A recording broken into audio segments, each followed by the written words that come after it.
Mandya traffic ಪೊಲೀಸರ ಎಡವಟ್ಟಿನಿಂದಾಗಿ ಮಗು ಬಲಿಯಾದ ವಿಚಾರಕ್ಕೆ ಸಂಬಂಧಪಟ್ಟಂತೆ ಸದ್ಯ ಮೃತ ಮಗುವಿನ ಮನೆಗೆ ನೆಚ್ಚಲಾನಂದ ಸ್ವಾಮಿ ಭೇಟಿಯನ್ನ ಕೊಟ್ಟಿದ್ದಾರೆ.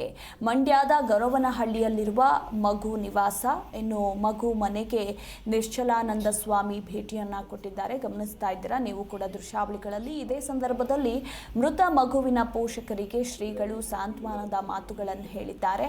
ಹಾಗೆ ಇನ್ನೊಂದು ಮಗುವಿನ ಭವಿಷ್ಯಕ್ಕೆ ನೆರವಿನ ಭರವಸೆಯನ್ನ ಕೂಡ ಕೊಟ್ಟಿದ್ದಾರೆ.